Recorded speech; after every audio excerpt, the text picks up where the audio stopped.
le stade Yves du Manoir, un site emblématique des Jeux Olympiques de Paris 2024, événement qu'il devait se tenir prêt à accueillir à nouveau un siècle plus tard. Jacob Selniker, architecte de l'agence Selniker Grabli, en charge du stade Yves du Manoir avec l'agence Olga. L'opération consistait en la restructuration de la plaine des sports avec deux finalités différentes en temporalité, les Jeux Olympiques 2024, mais aussi redoter le département de cet équipement sportif majeur, notamment composé de 4 terrains de football, 3 de rugby et 2 de hockey.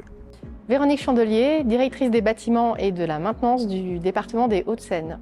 Il a été le projet phare du département pour les Jeux Olympiques. L'objectif, c'était de mêler ces deux ambitions, la pratique sportive du quotidien, notamment pour les clubs, pour les enfants, mais également de le transformer dans une optique de recevoir des clubs et des compétitions de haut niveau. Je suis Jérôme Michaud, le patron de l'opération du stade Yves du Manoir. C'est un chantier qu'on a réalisé en phasage. Beaucoup de phasage avec toujours pour souci de pouvoir accueillir le public pendant toutes les phases, les écoles, les associations, les différentes interventions qu'a pu avoir sur le site le département des Hauts-de-Seine. Sébastien Bocan, donc j'ai été le chef de projet pour le département sur la construction du stade Yves du Manoir, donc la partie MPGP, la partie tribune d'honneur, mais j'ai également accompagné Paris 2024 dans le déploiement de ces installations jusqu'à leur retrait. Alors effectivement, le chantier Yves du Manoir a été un chantier d'une très grande importance pour le département.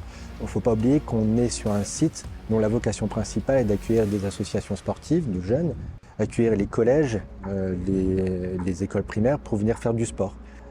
L'objectif olympique était vu par beaucoup extérieurs comme étant le seul objectif. J'ai souvent entendu dire le terrain d'entraînement olympique, c'est pas grave s'il est moins bien fait.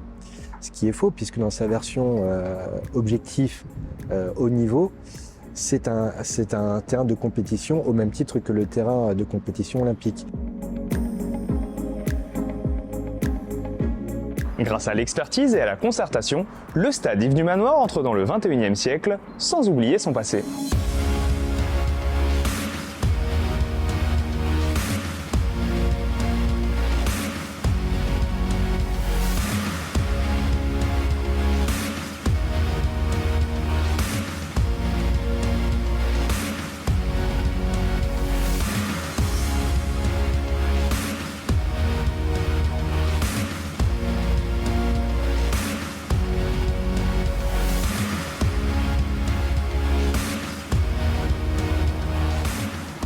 Léon Grosse prouve ici qu'on peut tenir les délais sans abîmer la relation avec les compagnons, une question d'anticipation et de respect mutuel. Il est souvent dit qu'on ne livre jamais à temps dans le bâtiment, voilà, qu'on dérive.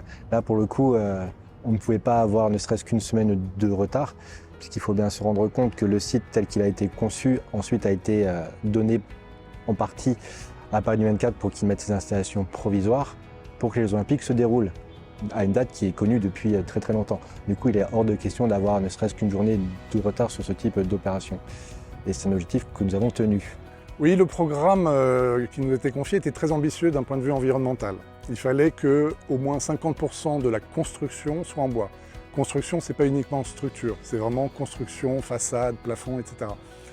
Et par rapport aux contraintes d'inondabilité, on a décidé une mesure assez simple et de bon sens, c'est d'avoir un socle effectivement en béton. C'est-à-dire le jour où une telle crue interviendrait, c'est mouillé et ensuite ça sèche. Éventuellement à l'intérieur on repeint. On a monté tous les organes techniques à l'étage, comme ça il n'y a pas de risque de détérioration une fois la crue passée. Et ensuite la structure bois et la construction bois, qui est quand même une nouveauté en ce qui nous concerne, nécessite d'aborder la conception de manière différente du béton. Il faut être beaucoup plus précis, beaucoup plus tôt, et il faut beaucoup plus corréler la résolution structurelle à la résolution architecturale. Donc il y a eu un vrai travail avec l'entreprise et l'ingénierie d'investigation, de conception de la structure, qui fait une bonne partie de l'architecture, notamment des usagers de la tribune, puisque lorsqu'on est sur le déambulatoire, les poutres et les poteaux rythment et donnent l'identité architecturale du lieu. On est sur des ouvrages aujourd'hui, sur ces ouvrages qui sont à 50% de structure bois, hein, à la fois sur les structures en elles-mêmes et les fermetures de façade sont faits avec des FOB. Donc c'est des ouvrages bois, des bois qui proviennent de forêts labellisées, éco-responsables. Donc forcément, favoriser des structures bois plus que le béton, ça a un impact important sur le carbone. On a mis en place sur un des bâtiments, le rez-de-chaussée du bâtiment B, sur toute la périmétrie, l'isovoile Léon. Donc c'est un produit Léon Gross qui est déjà breveté, qu'on a voulu sur cette opération mettre en place avec nos équipes pour améliorer nos cadences et intégrer en fait des réflexions de mise en œuvre qui sont aussi importantes que l'ouvrage à construire. Donc c'est l'isovoile Léon, c'est un double mur en béton avec l'isolant directement intégré à l'intérieur. Enfin, c'est s'assurer de la valorisation de nos déchets. Sur un chantier tel que celui-là, on a dépassé les 90% de revalorisation. Le dernier jour, quand on quitte le site, qu'on a vu se construire, qu'on a vu grandir, c'est un peu comme notre enfant, mais qu'on sait que ce jour-là, quand on sort, c'est la dernière fois qu'on est là en tant que chef de projet. Ça fait quelque chose, ça fait quelque chose. D'autant plus c'était mon premier projet en tant que maître d'ouvrage, donc voilà, ça a été peut-être le moment, le petit pincement au cœur. Voilà. Il y a eu une aventure humaine, il y a eu l'aventure humaine dans l'aventure olympique, donc c'était plutôt agréable. Je dois vous avouer qu'on a dû presque monter une cellule psychologique comme une fin de colonie de vacances après le chantier, parce que tout le monde était ému, voilà, que ça se termine.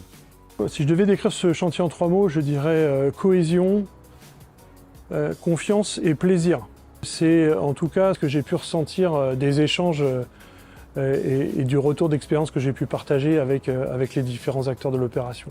Si je devais penser à ce stade dans 10 ans, je dirais que c'est un équipement qui sait allier et résoudre les contradictions entre la pratique du quotidien, je l'ai déjà dit, et les ambitions en termes de haut niveau. Et ça, c'est quelque chose auquel je pense tous les agents du département croient beaucoup.